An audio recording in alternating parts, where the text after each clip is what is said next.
El transporte público no es un lugar seguro para las mujeres en Bogotá y moverse por la ciudad es un derecho que ven continuamente vulnerado las mujeres de la capital. Según un estudio del Programa Global Ciudades Seguras de Naciones Unidas, en Bogotá el 90,5% de las mujeres se sienten inseguras por temor a ser acosadas. Además, en la reciente encuesta de percepción y victimización de Bogotá del año 2022 se reveló que el 68% de ciudadanos y ciudadanas considera que Transmilenio es un medio inseguro o muy inseguro. En Última Hora Colombia hablamos con la profesora de la Universidad de los Andes, experta en movilidad y género, Valentina Montoya, para saber por qué, a pesar de los protocolos para la prevención y atención de las violencias hacia las mujeres en el transporte público, se siguen reportando casos casi a diario. El distrito está haciendo lo que puede, no vamos a decir que están siendo negligentes, al menos tienen el protocolo y tienen otro tipo de iniciativas para contrarrestar la violencia basada en género del transporte, pero lo cierto es que ese protocolo no está siendo suficiente. Y en parte lo que yo he encontrado preguntándole a diferentes mujeres que usan ese medio de transporte cuando se enfrentan a este tipo de violencias, el protocolo sigue teniendo demasiados pasos. Ese es un problema. Les quita mucho tiempo. Muchas de ellas dicen, yo no tengo tiempo de irme a reportar la violencia sexual que estoy sufriendo porque llego tarde a mi trabajo y me despiden. Ese es un problema. El otro problema es que se encuentran con funcionarios que no responden como deberían. Entonces tenemos el caso, digamos, de policías que les dicen del tipo de cosas como, ¿y quién la manda a estar vestida así? Digamos, el machismo está dentro de la cabeza y dentro de la cultura en la cual opera ese protocolo, entonces la efectividad de ese protocolo se pierde, pues también como por el componente humano que está ahí. Valentina, moverse por la ciudad es un derecho de los ciudadanos y las ciudadanas que ven continuamente vulnerado muchas mujeres, pues al ser violentadas en los medios de transporte. ¿Cuáles son esas formas de violencia más comunes en Transmilenio? Las formas de violencia son de todos los tipos, desde un transporte supremamente hacinado donde hay violencia física y corporal, empujones, golpes, todo eso, pérdida de, de partes de la vestimenta, o sea, mujeres que reportan que llegaron a la siguiente estación sin zapatos. Entonces uno podría hablar de, ¿eso es violento o no es violento? Pues no sé, pero tener que llegar a la casa a donde uno, digamos, va a ir a trabajar sin zapatos, pues es un lío completo. Pero también tenemos otras formas de violencia, como la violencia racial o racista, de la que no hablamos, que se da muchísimo, sobre todo contra las mujeres racializadas en el transporte público, también contra los hombres racializados. Y violencia basada en género. Esa violencia basada en género tiene un espectro, entonces va desde el piropo mal echado, mejor dicho, cualquier piropo, pero pues el piropo de contenido sexual, comentarios, tocamientos indeseados, masturbación encima de las mujeres, hasta llegar pues a los casos límites de, pues, del abuso sexual como tal. Cuando se denuncian este tipo de casos ante las autoridades, nos encontramos, Valentina, muchas veces con una respuesta que se centra en responsabilizar a la víctima, en cuestionar el por qué ocurrió directamente. El protocolo para interponer la denuncia es una carrera de obstáculos. Primero, ¿qué fallas hay dentro del sistema para que nos encontremos con una respuesta tan deficiente?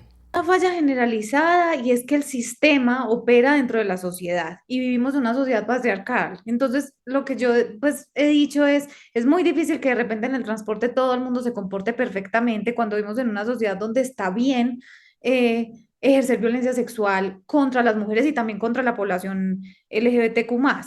Entonces, ahí hay un lío. O sea, yo no puedo de repente ser un ciudadano de la ciudad que estoy de acuerdo con ese tipo de violencia y de repente ponerme el uniforme de policía y dentro del sistema actuar de otra manera.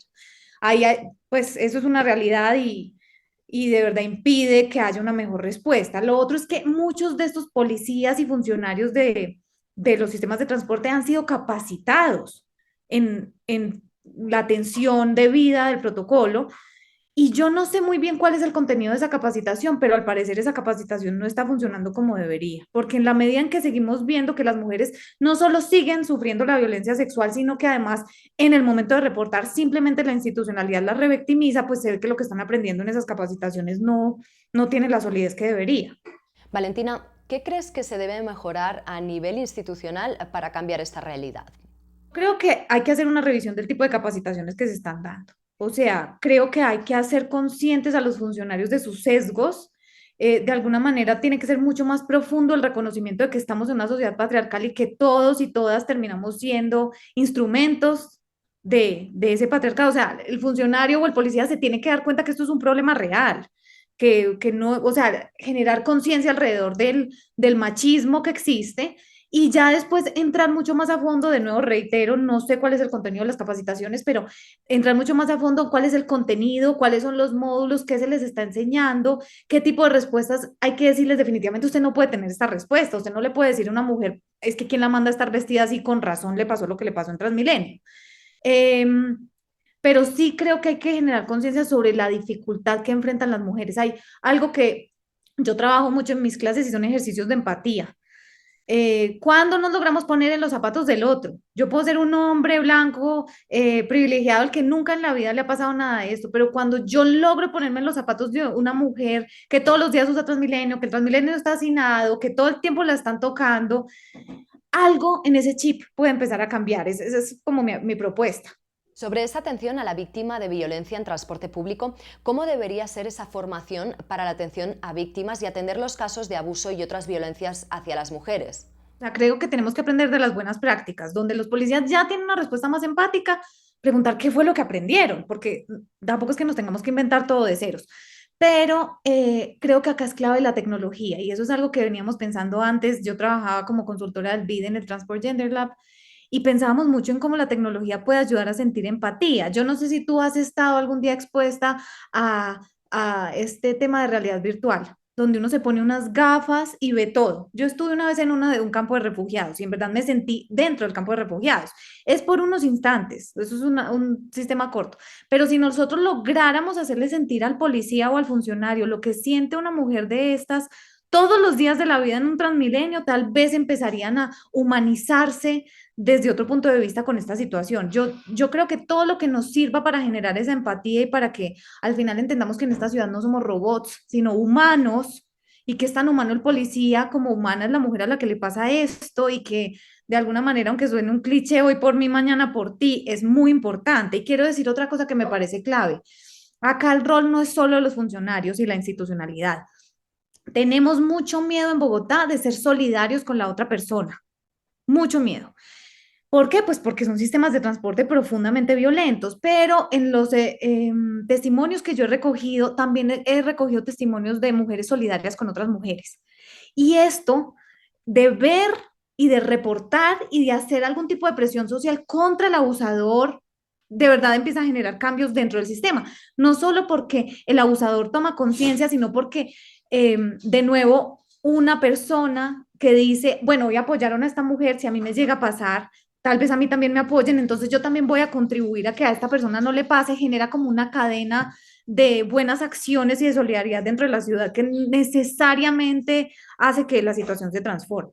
Como bien dices, la solidaridad entre los ciudadanos y ciudadanas puede ser un buen método, Valentina, para reducir esos casos. Desde la propia ciudadanía, ¿qué más se puede hacer para cambiar? No solo tenemos que hablar de lo malo, tenemos que empezar a hablar de lo bueno. Hay que empezar a hablar de cuándo la ciudadanía sí lo está haciendo bien. Y eso se tiene que mostrar en los medios de comunicación. O sea, yo sé que estamos conversando sobre un tema muy difícil, pero los medios de comunicación hacen algo que a mí me parece muy triste y es que les cuesta mucho mostrar las noticias buenas y reconocer al buen ciudadano, al que sí defiende a otra persona que está sufriendo algún tipo de abuso. Entonces creo que los medios pueden ayudar un montón en eso. Las personas desde sus grabaciones siempre estamos grabando lo malo, ¿cierto? Entonces grabamos con el celular todo lo malo que está pasando y ponemos eso en Twitter o donde sea. Hay que empezar a mostrar también lo bueno y empezar a decir, este día me ayudaron de esta manera y empezar a motivar las conductas positivas desde el estímulo social, no solo castigando a quien lo hizo mal, sino dándole valor al que lo hizo bien. Algo, Valentina, que creo que es muy importante de tratar es que cuando se tienen este tipo de conversaciones no falta la persona que dice el problema de la seguridad es algo que afecta tanto a hombres como a mujeres, los hombres también son atracados y violentados en los medios de transporte público. Sabemos que el tener esta conversación no niega las otras formas de violencia que viven muchas personas en los medios de transporte público de la capital, pero ¿cuál es la diferencia entre ambos géneros en el espacio público y por qué es necesario, en este caso, centrar el diálogo hacia las violencias que sufren las mujeres? Una de las diferencias claves es en el tipo de movilidad. Los hombres generalmente se mueven en forma de péndulo desde el trabajo a la casa y se devuelven. Como las mujeres, por los roles de género, también hacemos o realizamos cuidado fuera de la casa, ir al supermercado, dejar al niño en el colegio, acompañar al papá al médico, lo que sea. Nosotros usamos el bus de una manera diferente. Muchas veces ese recorrido no es pendular, sino que tiene una cantidad de paraditas, ¿sí? Entonces, esa es una primera diferencia. La otra diferencia grande es que por esa misma razón, muchas veces los recorridos de las mujeres son mucho más costosos que los de los hombres, porque me toca bajarme del bus, dejar al niño, volverme a subir al bus, volverme a bajar del bus, ¿cierto? Entonces, los costos aumentan y las mujeres en general somos más pobres que los hombres. El otro tema que es clave es para las trabajadoras domésticas. Yo no sé si tú conoces bien Bogotá, pero en varios sectores de la ciudad, sobre todo los de altos ingresos, las conexiones a esos barrios de transporte público son pésimos, completamente limitados. Y eso hace que los recorridos de las trabajadoras domésticas sean los más largos entre todas las ocupaciones. Eso es una forma de moverse que también nos van a decir, no, pero es que los porteros de los edificios también se mueven así, sí, pero hay muchos menos porteros que trabajadoras domésticas. Como grupo, la gran mayoría de la gente que trabaja en las zonas residenciales son mujeres. Las también, digamos, las enfermeras, las cuidadoras, las masajistas, muchas mujeres que realizan cuidado en las casas. Entonces, ese es otro tema donde es muy diferente la movilidad entre hombres y mujeres. Pero por último está el tema de la violencia sexual. Aclaro que los hombres también la sufren, sobre todo hemos venido investigando en la ciudad de Manizales con población LGBTQ+, y nos damos cuenta que los hombres que abiertamente expresan su diversidad sexual sufren muchísima violencia sexual en el transporte, pero en términos generales, como la gran masa de quienes se mueven en transporte público, además porque la mayoría son mujeres, y la violencia sexual desgraciadamente nos pasa mucho más a nosotros que a ellos, pues es una diferencia clave en la experiencia para transportarse de hombres y mujeres. Y pues sí, es una desgracia, pero a las mujeres nos violentan más sexualmente que a los hombres. No vamos a decir que a ellos no, pero digamos en menor grado.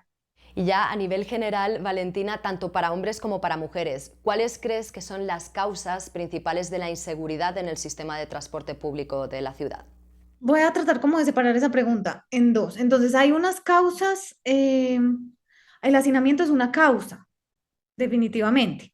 Pero también me encuentro con el opuesto y es cuando el bus está completamente vacío, también hay mucha inseguridad de robo, de violencia sexual, ¿cierto? Entonces, lo que me dicen a mí las personas que yo entrevisto es, lo ideal es un bus más o menos lleno, intermedio de lleno, porque no estás tan hacinado que te están tocando y no solo tocando, sino también sacando el celular del bolsillo y también golpeando, pero tampoco estás en un bus vacío donde la persona que te quiere hacer algo malo simplemente te lo hace porque no hay ningún ojo vigilante. Entonces, ese intermedio funciona, es una de las causas, pues, que haya mucha gente o muy poquita gente.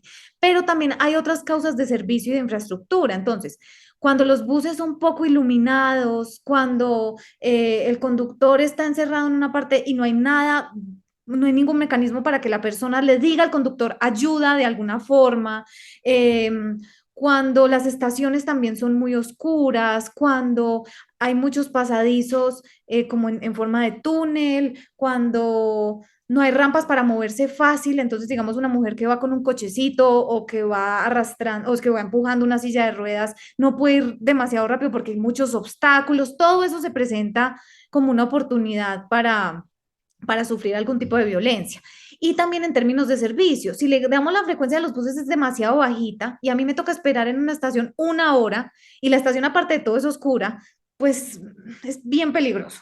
O temas de servicio como que las estaciones se sientan completamente sucias y que huelan a orines. Eso también se ha reportado en Ciudad de México como una de las cosas que a las mujeres y también a los hombres les genera como cierta inseguridad.